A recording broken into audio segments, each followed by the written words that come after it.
Cincinnati, Jeff Hamilton, one of his, proteges. There's this thing about swinging, but it's still kind of straight. It's not a Latin or a straight eighth note, but there's this other element, and a little bit slower, and you could initiate that thing, boom, boom, boom, doom, doom, doom, about that tempo, and it's really joyous. It's a joyous tune. As soon as you started playing that bass line, I thought, oh, this is already a cool day, but now it's even cooler because they're going to play Bolivia. It's such a happy thing, and if you can add that, play it a little slower and add that thing, it really helps. And also there's a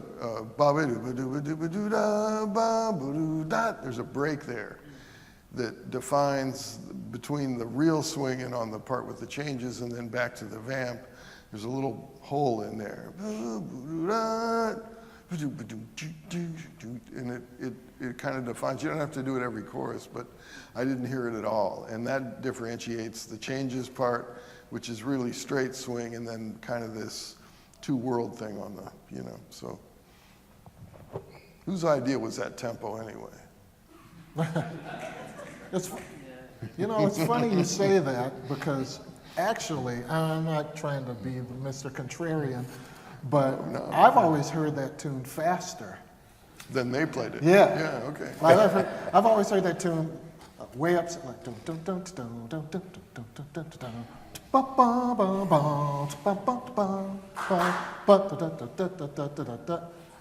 What happened? But I've heard them play it at the tempo that you're talking about too. And that's cool too. Yeah. No, it's one of those tunes. Yeah. Well, one of the things that you can play it in either tempo, but you have to pay attention to certain things and the clarity of. Cedar Walton is the gentleman who composed this. Cedar Walton, and this is a classic It's good Bolivia. to hear that I'm wrong. So I associate the chord changes that actually there's a lot of chord changes. So that's the tuxedo part, and then the boom boom dee boom boom. That's the barbecue part. I mean, it's open and it's loose. It's sling, and then you have to bear down and really play the changes. And he wrote a lot of tunes that had that kind of construction. And what would have made it, my only comment is that each one of them they kind of melded to the point where they had to be more defined. And dynamics moving to the next one.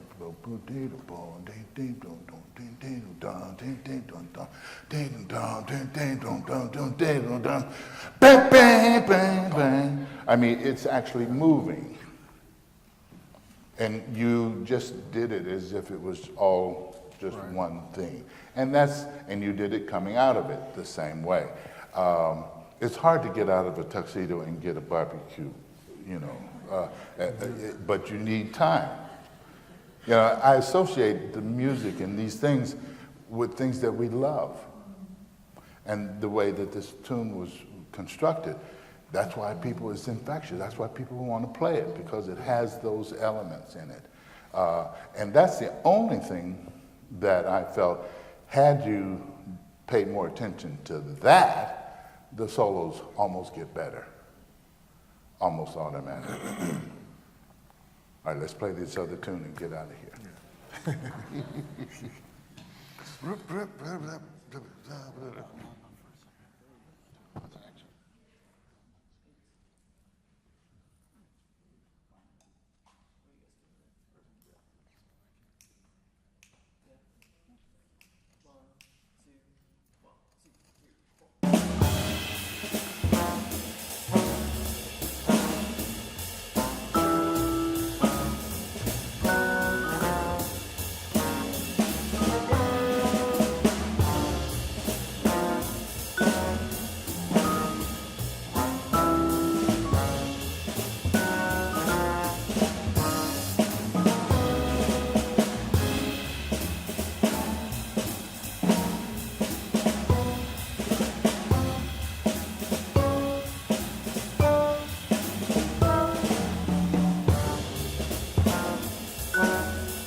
Okay, this is, that was Thelonious Monk's Evidence.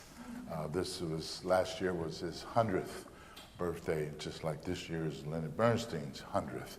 And they were both renegades as composers. And, but Thelonious Monk is truly was a genius, and it was good to hear this.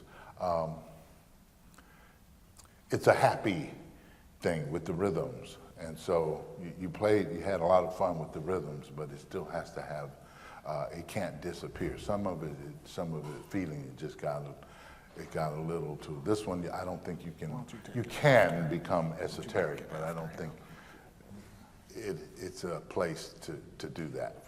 Me personally, one of the issues that whenever we talk about music and make suggestions, against that's what we do.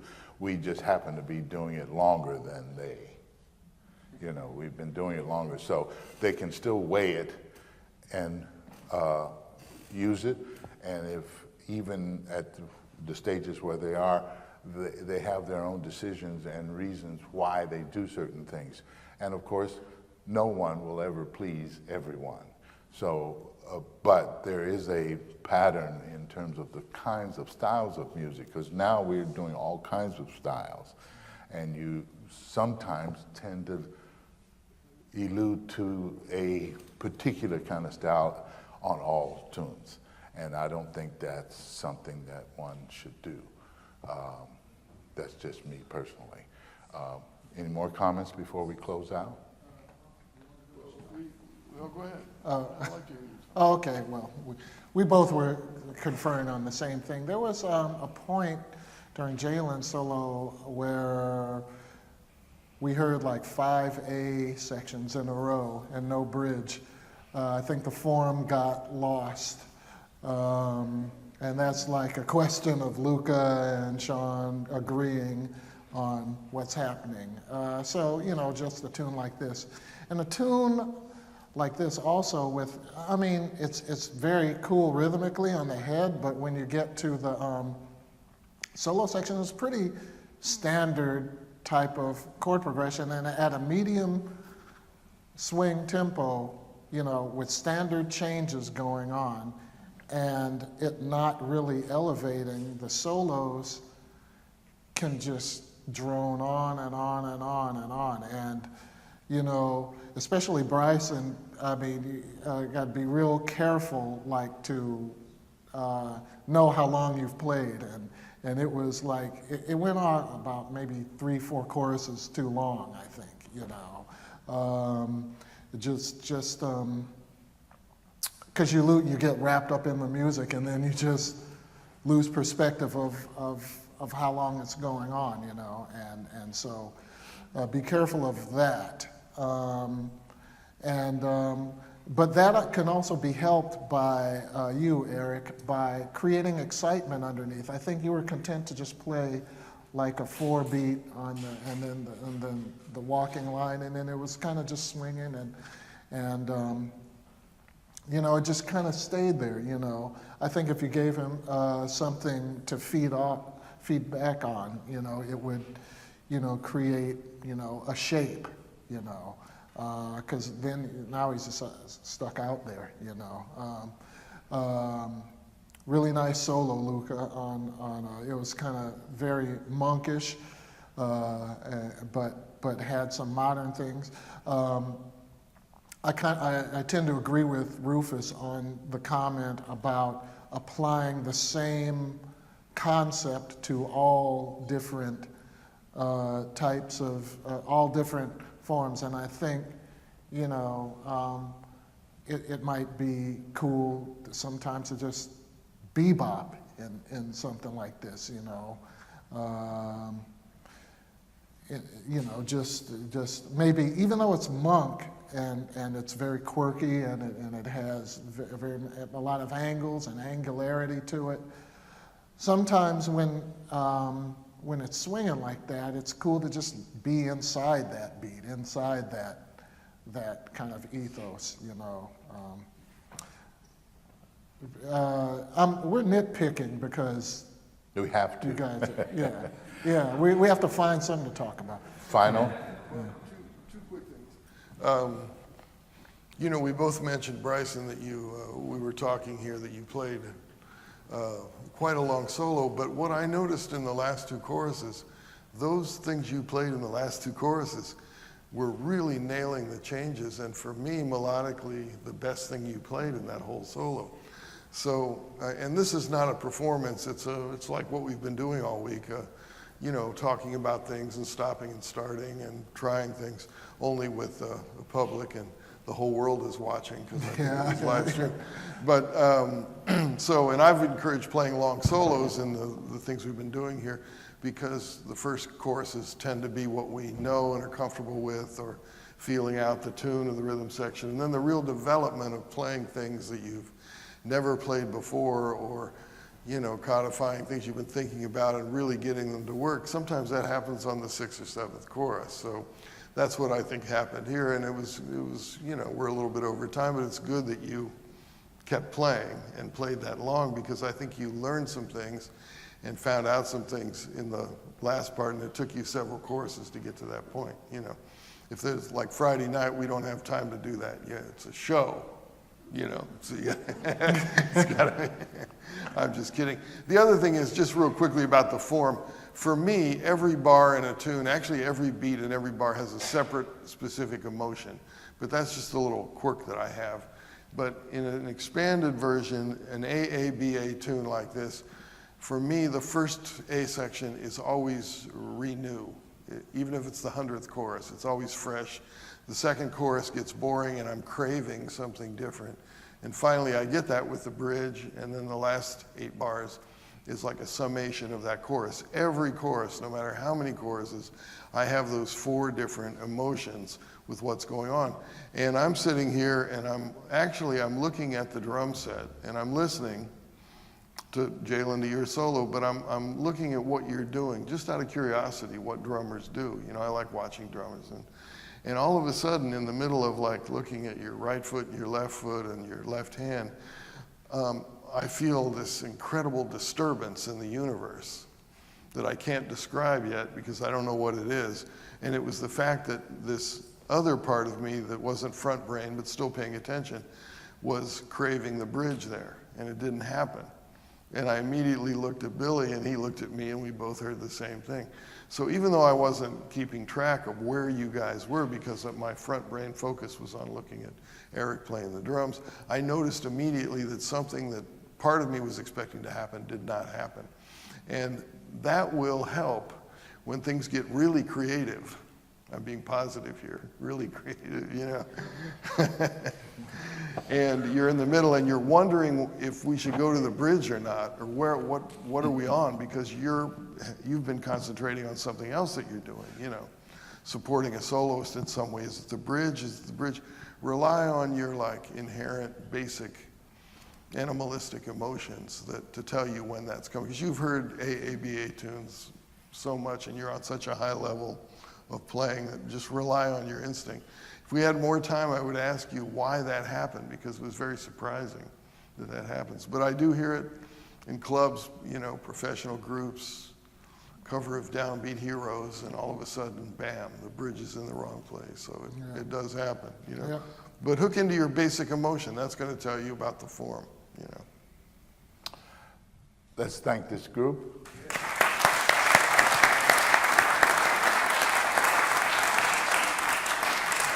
And Mr. Billy Childs and Tim Higgins.